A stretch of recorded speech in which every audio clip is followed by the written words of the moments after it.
os fundos ali têm ali o prazo de resgate e a depender do ativo que compõe a carteira, você vai ter uma liquidez maior ou menor mesmo, né? Você vai ter um prazo de resgate menor ou maior mesmo.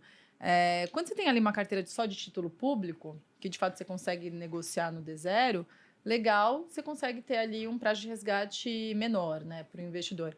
Como a gente está aqui com uma carteira de títulos de crédito privado, que tem esses prazos de vencimentos médios de 3 anos, mais ou menos, e que essa negociação ela não se dá muitas vezes assim de maneira tão rápida, ainda mais nos momentos que você não tem muita liquidez como agora, ou seja, o não ter muita liquidez, na verdade, quando você tem um fluxo mais vendedor, quando tem mais pessoas querendo vender do que comprar, né? Uhum. Então, nesse ambiente, é muito difícil você ter um prazo de resgate D1 mais líquido, né? Uhum. Então, a gente gosta de ter produtos pelo menos D30 para cima, porque num ambiente como a gente está agora, que o crédito privado vira o palavrão e as pessoas não estão demandando muito, o gestor, se a gente sofre resgate, o gestor ele tem tempo ali para poder negociar aquele título e sair num preço justo. Porque o que acontece quando o gestor tem que pagar resgates e o caixa está acabando, né? Ou seja, o título público que ele tem ali destinado para isso está acabando.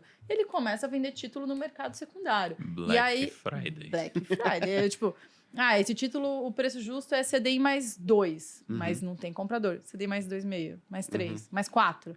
Tem comprador CDI mais 4. Ponto, marcação mercado. Ele é obrigado a vender, né? Ele é tá obrigado sofrendo a vender. resgate, ele precisa vender. Se eu oferecer R$10, a única oferta for R$10... O fundo D0, no final, ele é aquela coisa assim, sabe aquela história? Ninguém solta a mão de ninguém, só que sempre alguém sofre.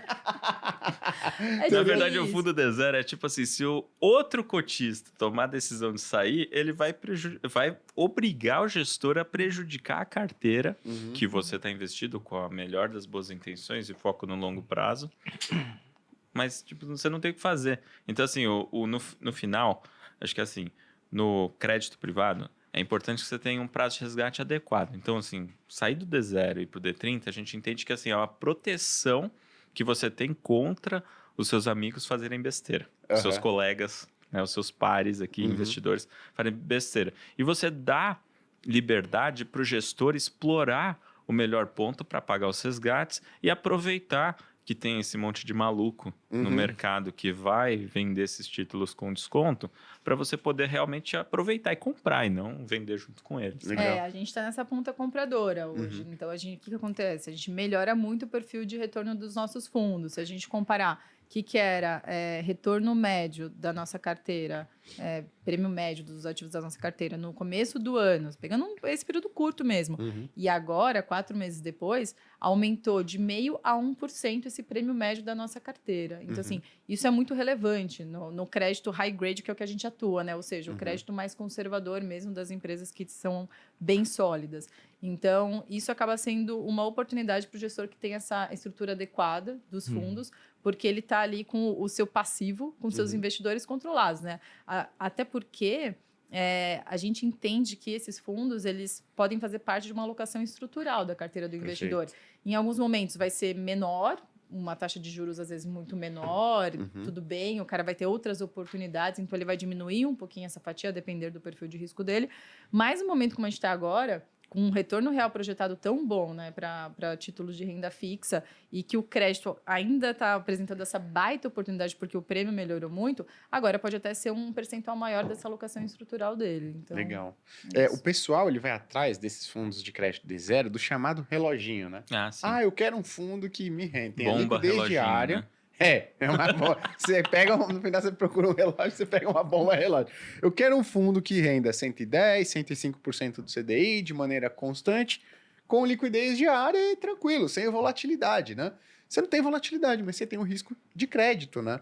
E tem um ponto interessante. Normalmente as pessoas ficam lá 2, 3 anos e pode não ter problema. Mas em um problema que dá, você apaga todo o prêmio que você pegou do CDI durante 2, 3 anos. E mais um pouco. Né? Então, eu acho que isso é importante. A gente também na Spit não gosta de fundo de crédito D0. E por que tem tanto? Eu acho... Tem tanto. Você tá o Daniel Dantas aqui. Tem tanto. E são bilhões. E são assim, dezenas de bilhões. Dezenas de bilhões. Tem fundo aí gigantesco, né? Eu acho que aí pega um pouco do viés, a questão de viés comportamental, assim, do investidor mesmo, né? Aquela questão de, pô, eu tenho controle aqui, né? Qualquer coisa eu pego, consigo sair rapidinho e tudo mais. Mas, assim, outro ponto que a gente fala muito é que quando você vai ver o risco do crédito high grade, e aí você pensa, pô, tem crédito privado, tem risco de crédito. De fato, é isso. Mas quando você vai ver o maior risco desses fundos de crédito high grade, a gente entende que o maior risco é o risco de liquidez mesmo. Então, nesses movimentos ali que tem muito mais gente vendendo do que querendo comprar. Então, por que você vai, num produto, estar no pior risco dele, que é de liquidez num fundo muito líquido? Então, assim, esse é um ponto que a gente acaba passando muito para os nossos parceiros, para os nossos investidores, e por isso que a gente gosta desses produtos de 30 dias, pelo menos, de resgate. Mas eu acho que vocês são, assim, vocês estão subestimando as pessoas. Elas aprendem, né? E o que eu ouvi muito é que as pessoas aprenderam com as últimas crises que tiveram em relação a esses fundos D0. É só sair antes.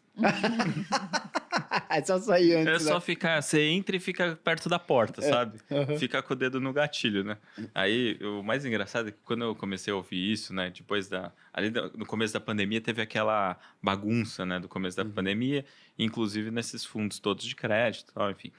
E aí depois a gente começou a ouvir exatamente isso, né? Que as pessoas aprenderam. As pessoas são espertas, elas aprendem, né? É só ficar perto da saída. E aí eu falo assim, bom, tá bom, entendi. O que você tá me falando é que da próxima vez que tiver um problema vai ser mais rápido, né? Porque, tipo, mais gente vai pedir resgate antes, vai explodir o negócio antes, né? Então, e foi, de certa forma, o que aconteceu com o Light, né? Porque esse ano a gente teve, com o evento de Americanas, foi assim, sabe quando deu aquele tiro, matou o cara, não tem mais conversa, né? Não tem mais incerteza, porque já foi, né? Tanto que depois de Americanas, assim, quer queira, quer não, dói e tal, mas, assim, o mercado se estabilizou, porque não teve muito resgate. Saiu até a gente falando, né? Pô, a gente foi surpreendido porque não teve muito resgate nem nos nossos fundos, nem na indústria como um todo. A gente achou que ia ter mais, né? O problema é que depois, quando veio Light, aí sim foi, assim... Aí foi aquela coisa, tem um problema em Light. Aí, mas quanto vale a debênture? Não tá no mesmo preço ainda. Então eu tô perto da porta. Sim. Aí eu vou sair. E aí começa todo mundo a tomar essa decisão. E aí vira uma bola de neve. Então foi isso que afetou muito o mercado agora no começo do ano, né? Então E teve um é uma dinâmica ruim. Essa é a verdade.